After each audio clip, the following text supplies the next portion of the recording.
ஐநாட் துணையில அடுத்த நடக்க போதுன்னு வாங்க பார்க்கலாம். மறுநாள் காலையில ஆயிருது. சோழன் ஆளு வீட்டில் இல்லை. என்ன பண்ணிலா சோழனை காணா, சவாரி எதுவும் போயிருக்கானா அப்படின்னு சொல்லி சேரன் கேட்கவும், தெரியலண்ணே, நேற்று எவ்வளவோ அவரை சமாதானப்படுத்தி பேசி பார்த்தேன். ஆனால் அவருக்கு கோபம் குறையிற மாதிரியே தெரியல. ஏன் இவ்வளவு கோவப்படுறான்னு எனக்கும் தெரியல. நான் சொல்லி பார்த்தேன், ஆனால் கேட்குற மாதிரி தெரியல. நேத்தே ஏதோ வாடகைக்கு வீடு பார்க்குறேன்னா சொல்லிக்கிட்டு இருந்தாரு அப்படின்னு சொல்லி நிலா சொல்லவும், என்னப்பா சொல்கிற அப்படின்னு சொல்லி சேரன் பார்த்தா ரொம்ப அதிர்ச்சி ஆகுறாரு. ஆமாண்ணே, நான் எவ்வளவோ சொன்னேன், ஆனால் சோழன் சமாதானமே ஆகலை அப்படின்னு சொல்லிட்டு நிலா சொல்லிக்கிட்டே இருக்கேல. அப்போ தான் பார்த்தா சோழனுடைய கார் சத்தம் கேட்குது. சோழன் வந்துட்டான் போலப்பா அப்படின்னு சொல்லி சேரன் எட்டி பார்க்க சோழன் வேகமாக வராரு. நிலா, பேக்கில் துணியில் எடுத்து வைக்க சொன்னேன் நேத்தே, எடுத்து வச்சிட்டியா? நான் எல்லாத்தையும் நைட்டே எடுத்து வச்சிட்டேன், வா கிளம்பலாம், வீடெல்லாம் பார்த்துட்டேன் அப்படின்னு சொல்லிட்டு சோழன் சொல்லவும், என்ன சோழன் என்ன பண்ணிக்கிட்டு இருக்கீங்க அப்படின்னு சொல்லி நிலா கேட்கவும், நான் தான் நேத்தே உன்ட்ட சொன்னேனே, இந்த சமாதானப்படுத்துகிற வேலையெல்லாம் இல்லை. நான் உன்னைய கூட்டிகிட்டு வந்தேன். நான் இப்போ போகையில் என் கூட உன்னைய நான் தான் கூட்டிகிட்டு போய் ஆகணும். நமக்குள்ள விவாகரத்து நடக்கலை, விவாகரத்து வாங்கலை, அதெல்லாம் தேவையில்லை. நான் வரையில உன்னைய கூட்டிகிட்டு வந்தேன். இப்போ நான் போகையில் உன்னையும் கூட்டிகிட்டு போகிறேன். நீ என் கூட இருக்கிறது தான் சரி. நான் இந்த வீட்டில் உன்னைய யாரை நம்பியும் விட்டுட்டு போக முடியாது அப்படின்னு சொல்லிட்டு சோழன் பேக் எடு கிளம்பு அப்படின்னு சொல்கிறாரு. ஆனால் நிலா எதையுமே கேட்க மாட்டேங்கிறாங்க. நீ எடுக்க போறியா இல்லையா, இல்லை நான் போய் எடுக்கவா அப்படின்னு சொல்லிட்டு சோழன் உள்ள வேகமாக போயிட்டு நிலாவுடைய பேக்கில் இருக்கிற ட்ரெஸ் எல்லாம் எடுத்து வச்சுட்டு பேக்கை எடுத்துகிட்டு வராரு. உன் பேக் எடுத்துட்டேன், என் பேக் எடுத்துட்டறேன், வா போகலாம் அப்படின்னு சொல்லி சோழன் கூப்பிடவும், எங்கே போகிறோம் அப்படின்னு சொல்லிட்டு நிலா கேட்கவும், வாடகைக்கு வீடு பார்த்துட்டேன், அடுத்த தெருவில் தான் வீடு, அந்த வீட்டில் தான் இனிமேல் நம்ம இருக்க போகிறோம்.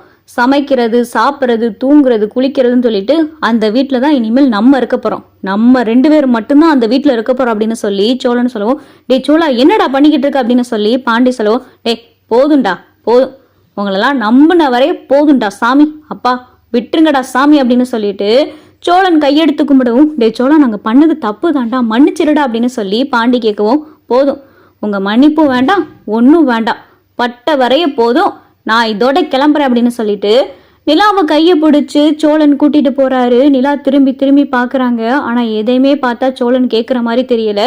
சோழனும் நிலாவும் புது வீட்டுக்கே போகிறாங்க. இறங்கு அப்படின்னு சொல்லிட்டு கார்ல இருந்து சோழன் சொல்லவும் நிலாவும் இறங்குறாங்க. இதுதான் நான் பார்த்துருக்கிற வீடு, அட்வான்ஸ் எல்லாம் கொடுத்தாச்சு, 1 மாதத்துக்கான வாடகையும் கொடுத்தாச்சு, இனிமேல் நம்ம இந்த வீட்டில் தான் இருக்க போகிறோம் அப்படின்னு சொல்லி சோழன் சொல்லவும், வா உள்ள வா அப்படின்னு சொல்லிட்டு சோழன் கதவெல்லாம் திறந்து உள்ளே கூட்டிகிட்டு போகிறாரு.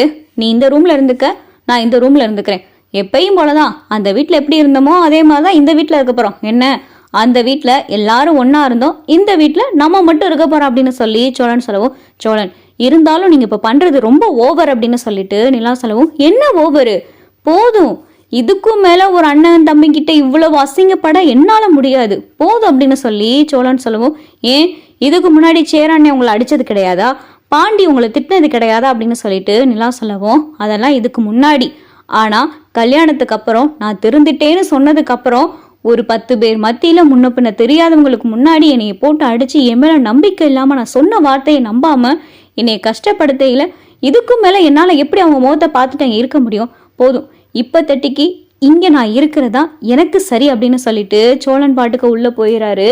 நிலாவுக்கு என்ன பண்ணுறது ஏது பண்ணுறதுன்னு தெரியல. நிலாவுக்கு அப்போ தான் சேரன் ஃபோன் பண்ணுறாரு.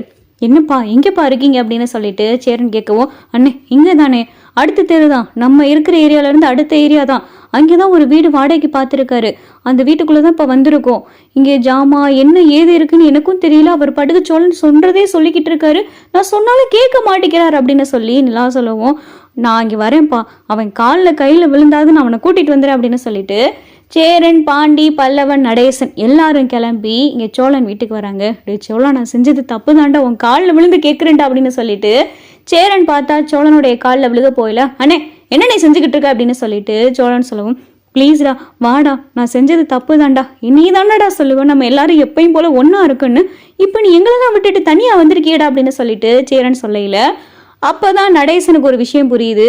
இவங்க 2 பேரும் தனியாக இந்த வீட்டில் இருக்கிறது தான் நல்லது, அப்போதான் 2 பேரும் சேர்ந்து வாழ ஆரம்பிப்பாங்க, ஒருத்தவங்க புரிஞ்சுக்கிருவாங்க, நிலா சோழனை விட்டு போகாது, இவங்க 2 பேரும் சேர்ந்து புரிஞ்சு முண்டாட்டியே வாழ ஆரம்பிப்பாங்க அப்படின்னு சொல்லிட்டு நடேசன் புரிஞ்சுக்கிறாரு.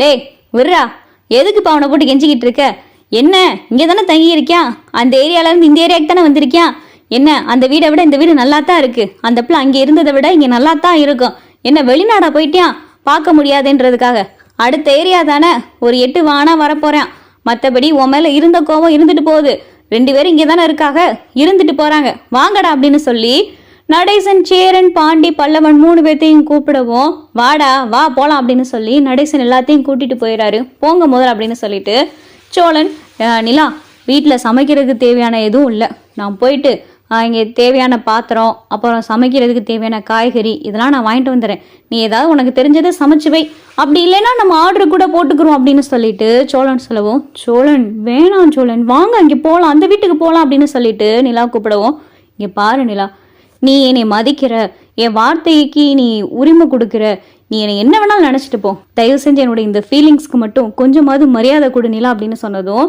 நிலாவால் எதுவுமே பேச முடியல. சரின்னு சொல்லிட்டு சோழன் கடைக்கு போயிட்டு பாத்திரம், காய்கறி இதெல்லாம் வாங்குறதுக்காக கடைக்கு போயிருக்காரு. இங்க வீட்டுல சேரன், பாண்டி, பல்லவன், நடேசன் எல்லாரும் பார்த்தா ரொம்ப வருத்தத்துல இருக்காங்க. அப்பதான் நடேசன், இங்க பாருங்கடா, எதையும் நினைச்சு வருத்தப்படாதீங்க, நடந்தது எல்லாமே நல்லதுக்கு தான், இப்படி ஒரு விஷயம் நடந்தது, அவங்க 2 பேரும் சேர்ந்து சீக்கிரம் இனிமேல் புருஷன் பொண்டாட்டியா வாழத்தான் போறாங்க. இங்க இருக்கிற தட்டிக்கும் அந்த பிள்ளைகிட்ட நீங்களும் அவங்கிட்ட நம்மளும் தேவையில்லாம என்னென்னமோ பேசி அவங்க 2 பேர்த்தையும் புரிஞ்சுக்கிறாமே விட்டுட்டோம்.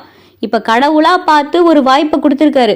சோழனும் நிலாவும் தனியா போனது நல்லதுதான், அவங்க 2 பேரும் சேர்ந்து புரிஞ்சு வாழ ஆரம்பிப்பாங்க, அதனால எல்லாமே நல்லதுக்காக நினைச்சிட்டு நீங்க அவங்க வேலையை பாருங்கடா அப்படின்னு சொல்லி நடேசன் சொன்னதும் அப்பதான் சேரனுக்கும் புரியுது, ஆமால பாண்டி, சோழன் நிலா கூட தானே போயிருக்கான், சோழன் மட்டும் தனியா போயிருந்தா நம்ம வருத்தப்படலாம், கூட தான் நிலா இருக்குல்ல, 2 பேரும் கல்யாணம் பண்ணிக்கிட்டாங்க தானே, 2 பேரும் புருஷ மாட்டாட்டி தானே, இப்படி இருந்தா 2 பேரும் தனியா இருக்கையில பேசி மனசு விட்டு பேசி அவங்க ஒன்னா சேர்ந்து வாழ ஆரம்பிச்சிருவாங்கல்ல அப்படின்னு சொல்லிட்டு சேரன் சொல்லவும், அப்பதான் பாண்டி, நீ சொல்றதும் சரிதானே, நடந்தது நல்லதுக்காகவே இருக்கட்டுமே, அவன் எப்ப நம்ம மேல இருக்கிற கோபம்லாம் போய் திரும்ப இங்க வரானோ அப்ப பாத்துக்கலாம் விடுனே அப்படின்னு சொல்லிட்டு பாண்டியும் பார்த்தா மனசை தேத்திட்டு நான் கடை கிளம்புறேன்னு சொல்லி பாண்டியும் கடை கிளம்பிறாரு. அப்பதான் பல்லவன், அண்ணே இல்லாம இந்த வீடு வீடாவே இருக்காதேனே அப்படின்னு சொல்லிட்டு சேரன் கிட்ட பல்லவன் புலம்பவும், நீ போடா, நீ அங்க போயிட்டு கொஞ்ச நேரம் இருந்துட்டு நிலா கிட்ட பேசிட்டு வா, உனையாவ எதுவும் சொல்ல மாட்டான்னு தான் நினைக்கிறேன் அப்படின்னு சொல்லி சேரன் சொல்லவும், இல்லனே இப்ப இவர் சொன்ன மாதிரி அவங்க 2 பேரும் ஒருத்தருக்கு ஒருத்தர் புரிஞ்சுக்கிருவாங்க, 2 பேருக்கும் நல்ல ஒரு டைம் கிடைச்சிருக்கு, 2 பேரும் உண்மையிலே ஹஸ்பண்ட் ஒய்ஃபா வாழ ஆரம்பிச்சாங்கன்னா நல்லது தானே, அப்புறம் நிலா அண்ணி இந்த வீட்டை விட்டு எப்பயுமே போக மாட்டாங்களே, அவங்களுக்குள்ள விவாகரத்தும் கிடைக்காதுல அப்படின்னு சொல்லிட்டு பல்லவனும் சொல்லவும், பரவாயில்லையே பல்லவா, இந்த அளவுக்கு புரிஞ்சுக்கிட்டே அப்படின்னு சொல்லி சேரன் சொல்லவும், நான் இனிமேல் அங்கே போறதா இல்லைனே, சோழ அண்ணனுக்கு உங்க மேல இருக்கிற கோவம்லாம் குறைஞ்சு எப்ப இங்க வராங்களோ அப்ப நான் உங்ககிட்ட பேசிக்கிறேன் அப்படின்னு சொல்லிட்டு பல்லவன் சொல்லவும், சரிடா பல்லவா அப்படின்னு சொல்லி சேரனும் வேலைக்கு போயிடறாரு. ஆளுக்கு பார்த்தா சோழனும் நிலாவும் தனியா போனது நல்லதுதான், 2 பேரும் சேர்ந்து வாழ ஆரம்பிக்க போறாங்க அப்படின்னு நினைச்சுக்கிட்டு அவங்கவுங்க வேலையை பார்க்க ஆரம்பிக்கிறாங்க.